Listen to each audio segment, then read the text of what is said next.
rapid test yang sekarang sudah mulai ditinggal atau swab test, itu kan biayanya cukup mahal.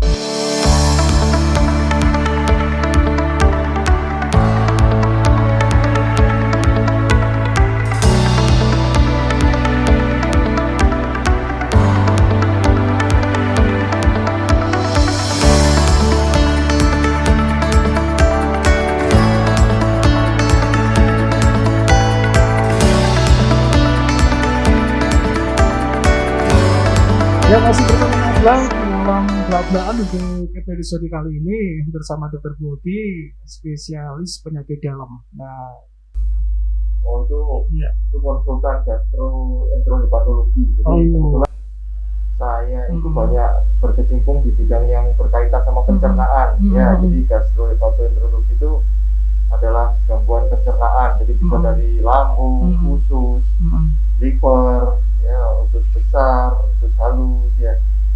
Nah, itu kebetulan dibagi-bagi. Jadi kalau kakinya itu konsultan untuk penyakit-penyakit saluran pencernaan. Saluran pencernaan khususnya untuk lambung, Dok, ya? Ya, lambung dan teman-temannya di sekitarnya. Lambung dan teman-temannya kayak apa ini, Dok? Ya, lambung dan teman-temannya kan satu rangkaian di lambung, nanti turun usus halus, turun lagi sampai usus buntu juga, ya? Ya, termasuk usus buntu itu adalah peralihan dari usus halus ke usus besar. Itu ada yang kita kenal usus buntu ya, kalau dia buntu kemasukan sesuatu atau infeksi, nah, itu bisa jadi masalah. Nah, ini biasanya kalau ingin konsultasi saja bisa datang ke ruang praktek Dr. Budi. Jamnya kira-kira jam berapa, Dok? Saya tiap hari ada di Saiful Anwar, silakan bisa ke poliklinik. Kita punya poliklinik penyakit dalam, dan ada poliklinik untuk penyakit saluran pencernaan. Untuk penyakit saluran pencernaan bukanya hanya hari Selasa dan hari Kamis setiap minggunya, ya, hanya 2 kali seminggu. Sedangkan yang penyakit dalam, poliklinik penyakit dalam umum kita buka tiap hari di lantai 2 Rumah Sakit Dr. Saiful Anwar, Malang. Ya, di RSI juga ada, Dok, ya? Ya, yang di RSI ada sore hari. Ya.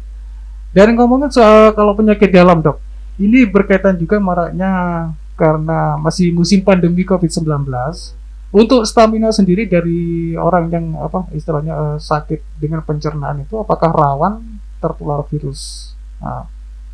Ya, jadi kalau kita bicara soal ini masa pandemi ya, COVID, semua orang dalam kondisi yang lemah itu berpotensi untuk tertular.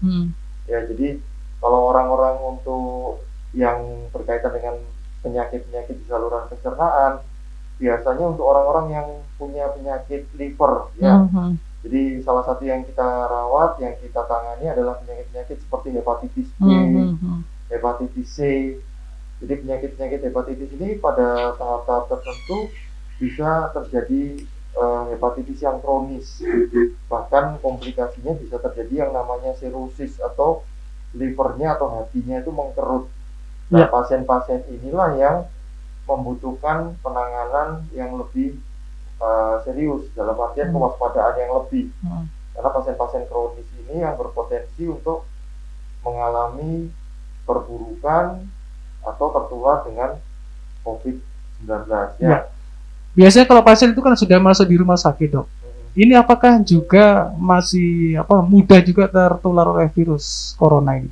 Enggak, ya, sebetulnya kita selalu berusaha untuk nomor 1 adalah menjamin keselamatan pasien. Dalam artian seperti ini. Jadi kita memang tidak bisa seperti di Wuhan misalnya di Cina yang punya suatu rumah sakit khusus yang hanya merawat COVID, ya, ada keterbatasan di rumah sakit kita di Indonesia. Sehingga kita terpaksa di rumah sakit yang sama ada sayap atau bagian yang merawat COVID dan ada sisi atau sayap atau bagian yang merawat pasien non-COVID, ya. Jadi memang kita screening betul. Kita pisahkan mulai dari UGD itu sudah ada screening. Jadi ada UGD untuk pasien yang dicurigai COVID dan ada UGD untuk pasien yang bukan COVID, ya. Dan jumlah pasien non-COVID kita memang menurun, sangat menurun. Jadi artinya di masa pandemi ini, saya kira di semua rumah sakit di Malang ya. Di semua rumah sakit di Malang jumlah kasus non COVID-nya turun. Orang takut mungkin ke rumah sakit ya. Nah itu dia. Jadi kalau nggak kepaksa, nggak benar-benar kesakitan atau nggak betul-betul dalam kondisi yang sangat emergensi, biasanya orang berpikir 2 kali untuk datang ke rumah sakit. Baik. Kalau di Indonesia sendiri ini kan masih penanganannya masih apa istilahnya itu masih ketat banget. Terus kemudian kayak sosialisasi dari pihak-pihak yang terkait, tentunya untuk dari Satgas COVID sendiri. Sampai sekarang pun masih berkelanjutan untuk melakukan sosialisasi, terus kemudian sampai ada operasi justisi. Kalau di luar sendiri dok, kira-kira apakah terutama di Wuhan ya, apakah juga seperti itu untuk penanganannya? Jadi ini memang penanganan itu kan sangat berkait dengan kondisi dari suatu negara ya. Jadi artinya fasilitas kesehatan yang ada, kemudian bagaimana masyarakatnya, ketaatan terhadap apa yang disampaikan oleh pengampu kebijakan. Ya. Jadi problem kita ini katanya kalau netizen bilang itu negara plus 62 ini memang kadang-kadang butuh angel kandangane gitu ya. Jadi memang ini yang paling penting itu disiplin. Saya kira kita udah baca itu di tiap-tiap perempatan. Ada imbauan ya. Yang paling baik itu adalah kedisiplinan. Saya kira sudah sangat sering disampaikan oleh Bapak dari TNI maupun dari kepolisian menghimbau masyarakat. Jadi memang disiplin itu nomor 1.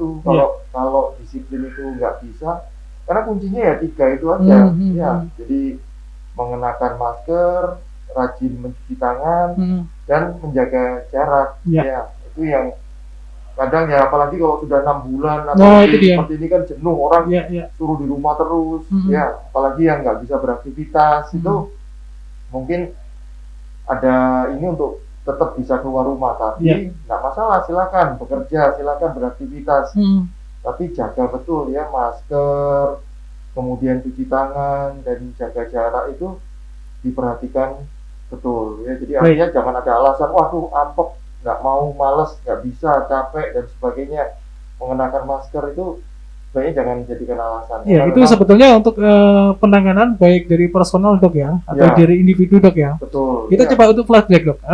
Pada awalnya untuk awal dari munculnya COVID-19 atau corona ini, apakah benar dari hewan yang kayak kelelawar, terus babi, atau memang ada teori konspirasi katanya sih itu buatan manusia juga? Apa betul dok? Ya, artinya kita juga nggak tahu ya. Itu kebenaran asli itu. Sampai saat ini belum terungkap. Dalam artian memang ada kecurigaan dan itu terbukti dari beberapa kasus virus. Itu memang ada yang tadinya hanya hidup di hewan, terutama hewan-hewan pengerat ya, bisa tikus atau kelelawar, yang kemudian waktu dia tertular secara tidak sengaja ke manusia menimbulkan penyakit yang sangat hebat ya. Tapi apakah betul ini juga belum bisa dibuktikan 100%. Belum ada penelitian dok? Sudah diteliti tapi nggak jelas. Dalam artian apakah memang dari sana kita nggak bisa menjawab secara 100%. Karena ternyata tapi memang ada indikasi dari hewan-hewan tersebut ya? Betul. Karena ditemukan juga di hewan. Tapi masalahnya hewannya kok nggak sakit ya. Nah, ini populasi di hewan itu tidak menunjukkan adanya suatu gangguan atau katakan kalau memang berasal dari kelelawar kan harusnya ada kelelawar yang sehat, ada yang mati karena tapi ternyata ke kelelawar nggak berdampak, tapi di manusia munculnya sangat luar biasa. Kalau dilihat juga dok, kira-kira dari kelelawar sendiri apakah ada penelitian ada sistem imun yang bisa menolak dia tertular oleh kena virus, apakah ada penelitian seperti itu? Enggak, jadi memang setiap spesies itu punya mekanisme pertahanan masing-masing ya. Dalam artian ada penyakit-penyakit yang memang hanya muncul di manusia, ada penyakit-penyakit yang hanya muncul di hewan ya. Dan itu spesifik tergantung kepada istilahnya kondisi genetik daripada masing-masing spesies.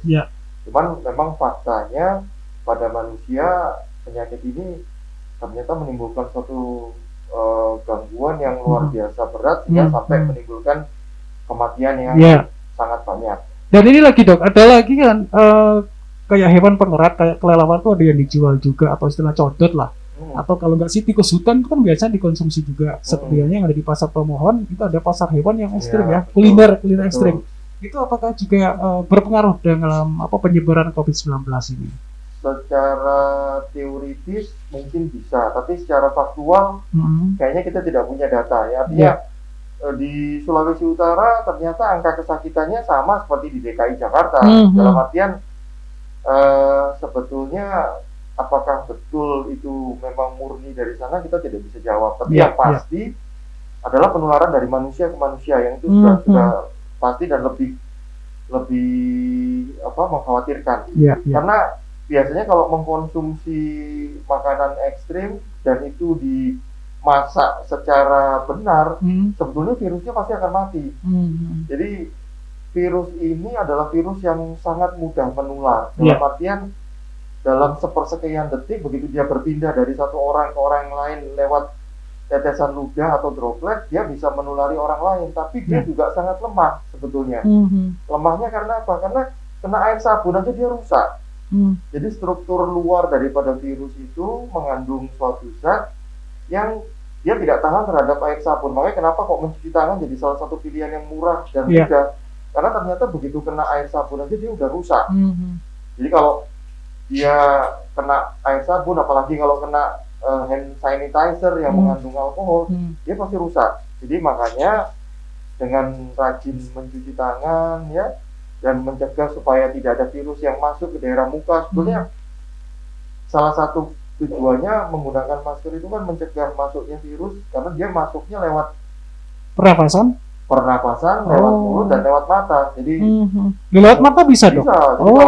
Ada beberapa kasus COVID yang ditemukan dengan masuknya lewat mata. Jadi pasien ini sakit mata seperti mata merah, mengeluarkan kotoran, yang ternyata penyebabnya karena kebetulan dipucek-pucek, tangannya kebetulan ada virus, akhirnya menular lewat mata. Ya, selain ada interaksi dari orang dok ya, katakan kita kayak komunikasi seperti ini bisa juga mudah tertular dok?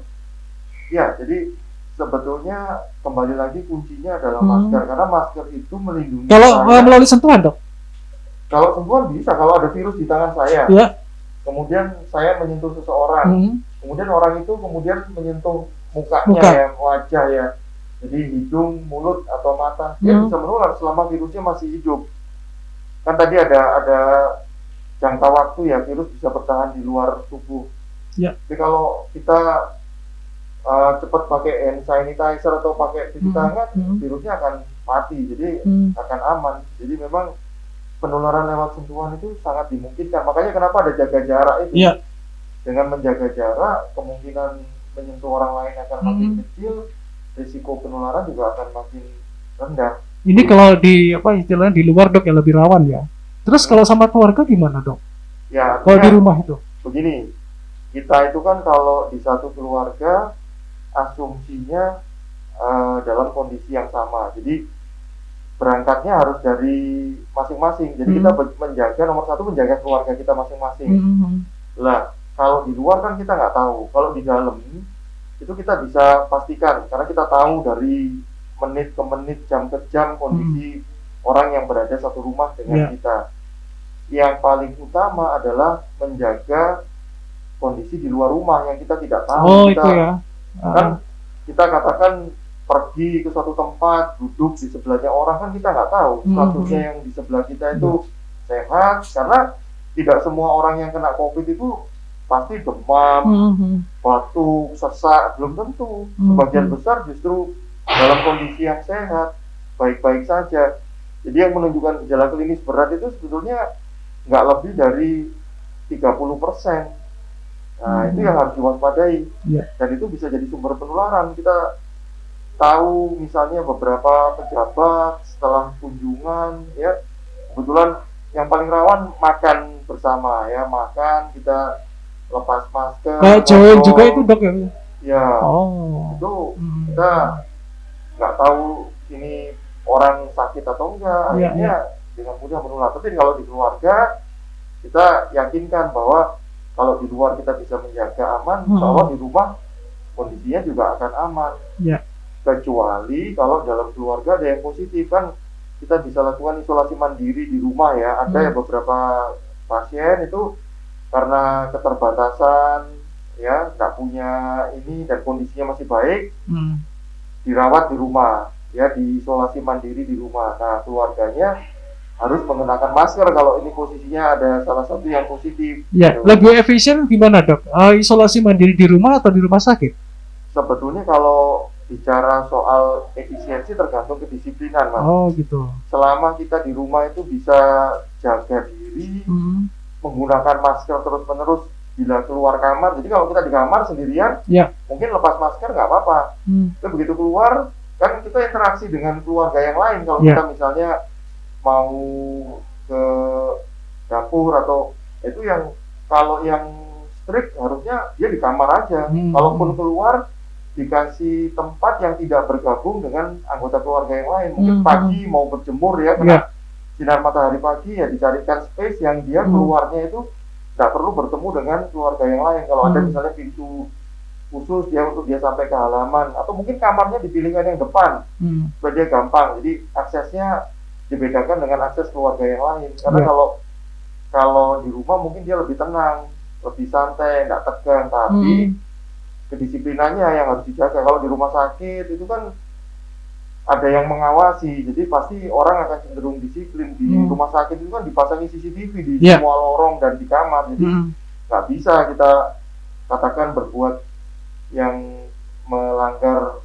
aturan dari rumah sakit itu sendiri, nggak bisa ya. Di rumah jangan-jangan nanti OTG isolasi mandiri, tahu-tahu siang sudah jalan-jalan ke Malang Plaza. Nah, itu kan kalau nggak kita yang menjaga agak sulit. Jadi jenuh lah dok kalau di rumah itu. Betul. Ya, apalagi kan di rumah sakitnya lebih jenuh lagi karena benar-benar isolasi, nggak bisa kemana-mana. Untungnya sekarang ada HP ya. Sekarang HP kita bisa lihat macam-macam, mau browsing apa aja di HP, mau nonton YouTube, mau nonton film bisa. Kalau zaman dulu saya bayangkan kalau ini terjadi 15-20 tahun yang lalu, itu mungkin tambah tak karu-karuan itu. Iya. Sebetulnya untuk corona sendiri ini muncul tahun berapa sih dok? Sebetulnya virus yang sama sudah beberapa kali muncul ya. Bahkan di akhir 90, di akhir 80-an, di awal 90-an itu sudah ada virus corona yang awal ya. Jadi SARS-CoV-1 itu sudah muncul duluan. Itu yang menyebabkan kenapa Taiwan itu punya metode yang luar biasa. Taiwan itu adalah negara di Asia yang penanganannya paling bagus. Karena mereka pernah punya pengalaman yang buruk pada pandemi di tahun 90-an itu. Jadi karena mereka punya pengalaman buruk, mereka sudah siap sistemnya. Nah, akibatnya angka kesakitan dan kematiannya sangat rendah. Dan dianggap Taiwan itu paling berhasil. Itu pakai metode kayak isolasi atau pengobatan dok? Nah, mereka sistem ininya sangat bagus. Jadi semua terhubung di smartphone-nya. Begitu ada pasien yang positif, semua orang di lingkungannya itu tahu dan mereka support. Jadi artinya saling menjaga. Jadi dengan sistem yang dikembangkan oleh pemerintah memang sudah sangat masuk. Karena maklum Taiwan itu kan cuma satu pulau, penduduknya tidak banyak, jadi ngurusinnya gampang. Itu mungkin ibaratnya satu negara itu bahkan sama Jawa Timur aja lebih besar Jawa Timur Taiwan itu. Jadi ya saya kira. Tapi untuk penerapannya sendiri kira-kira kalau diterapkan di Indonesia gimana dok? Katakan saja di Kota Malang aja. Ya sebetulnya tergantung inisiatif dari pengampu kebijakan ya. Dari siapa? Pemerintah? Ya dari mungkin dalam hal ini adalah wali kota ya, bisa dengan dinas kesehatan. Jadi mengembangkan suatu sistem yang bisa membuat masyarakat terkoneksi dengan pelayanan kesehatan. Cuman masalahnya ya biaya kan, kembali lagi biaya. Untuk masalah kita saat ini adalah sama seperti pemeriksaan ya, baik itu rapid test yang sekarang sudah mulai ditinggal atau swab test, itu kan biayanya cukup mahal. Nah, mahalnya itu karena kenapa dok? Sebetulnya karena semua diimpor. Ya, semua diimpor. Semua kalau kita melakukan swab test untuk menjalankan pemeriksaan itu semua barang itu diimpor. Ya, belinya beli dari luar negeri. Kalau di Malang ada nggak? Ada, maksudnya ada, tapi ya harganya mahal. Dan kita kan kalau pasien itu memang beli atau memang hibah atau apa istilahnya fasilitas dari negara. Jadi begini, untuk swab test pada pasien itu dikerjakan diberikan gratis. Jadi pasien yang datang ke rumah sakit ya dengan gejala-gejala COVID, kita kerjakan swab test itu satu paket semua gratis. Itu kalau pasien. Katakan kalau masyarakat umum. Kalau masyarakat umum ya selama dia tanpa gejala memang dia harus membayar sendiri. Itu berapa, Dok? Kalau swab test itu tergantung, kalau di rumah sakit pemerintah kisarannya antara 1 sampai 1,5. Oh, memang cukup mahal. Itu sebetulnya fasilitas dari rumah sakit pemerintah ya? Ya, tapi yang sifatnya kalau masyarakat umum yang memang hanya ingin screening tanpa ada gejala khusus, mereka harus membayar karena prioritasnya adalah untuk yang sakit dan untuk tenaga kesehatan.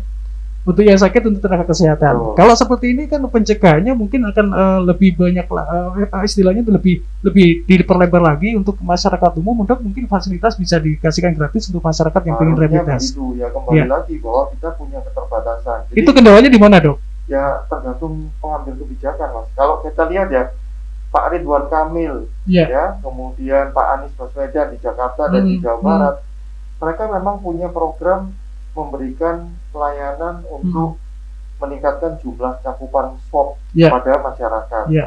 Yaitu tergantung di mana mereka mengatur anggarannya. Jadi sebetulnya memang ada kebijakan-kebijakan yang bergantung kepada kondisi setempat gitu. Jadi saya juga tidak bisa berkomentar terlalu banyak karena sebagai pelaksana tentu saja saya mengikuti apa yang sudah digariskan dari atas. Tapi memang kalau idealnya ya harus dilakukan swab makin banyak. Jadi targetnya itu sebetulnya 1.000 dari setiap 10.000 penduduk. Target untuk apa, Dok? Itu dari WHO. Dari WHO. Ya, jadi WHO itu per minggu diharapkan 1.000 orang dari tiap 10.000 penduduk itu minimal dilakukan swab. Kalau lebih bagus.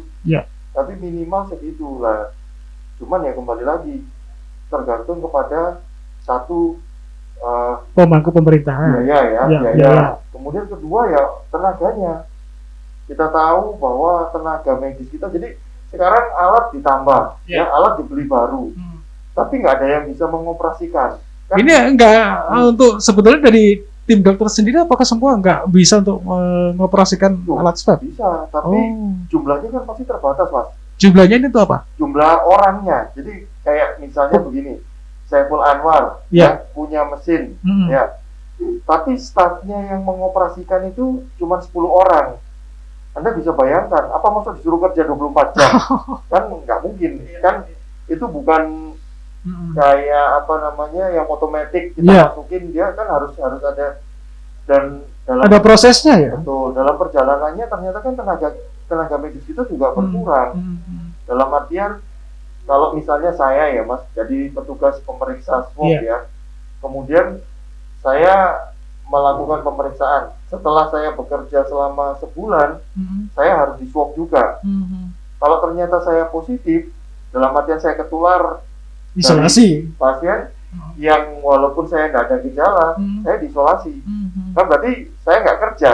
Berarti berkurang ya tenaganya. Nah, itu yang terjadi di nakes ya. Bahkan meninggal, seperti yang kemarin ada satu kasus yang meninggal guru saya, baru kemarin yang saya betul. Itu kebetulan beliau adalah seorang dokter spesialis patologi klinik yang bertugas kebetulan mengurusi urusan pemeriksaan rapid test dan swab di Rumah Sakit Universitas Brawijaya. Ya kita tahu bahwa walaupun sudah terlindung dengan alat, baju khusus, maskernya khusus, tapi kalau kasusnya banyak, otomatis itu ada celah, kelelahan, ya itu menimbulkan celah. Jadi orang kalau sudah capek, kadang-kadang mungkin saat melepas baju atau melepas masker itu jadi kurang hati-hati atau bagaimana sehingga juga bisa tertular kan. Selalu dibilang loh kok bisa, wong dokter. Padahal tenaga medis kan sudah pakai baju sangat protek banget. Tapi ternyata ada celah, terutama waktu melepas. Ya saat kita bekerja kan kita terpapar dengan virus ini. waktu pulang kan kadang sudah lelah ya, artinya Ah, orang yang bekerja dengan baju astronot gitu ya hmm, 8 jam kan nggak bisa minum, nggak hmm, bisa hmm, makan, hmm.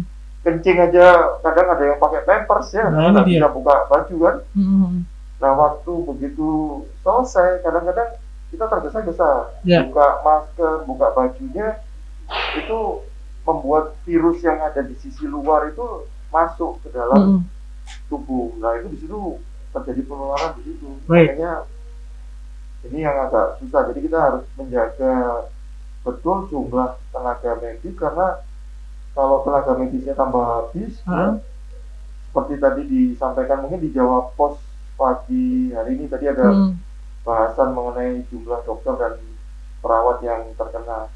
Itu sangat signifikan mempengaruhi pelayanan hmm. karena begitu harus isolasi, begitu sakit juga itu otomatis jumlah yang bisa memberikan pelayanan akan sangat Ya. berkurang. Itu kendala kita. Dan Dokter Bogi sebagai salah satu tim Satgas COVID-19, ini kira-kira apakah sering berkomunikasi dengan pihak pemerintah untuk hal penanganan ini dan Mungkin ralat mas, saya bukan bukan di tim satgasnya, ah, saya di Saiful Anwar aja. hmm, Jadi ya memang di Saiful Anwar ada tim satgas.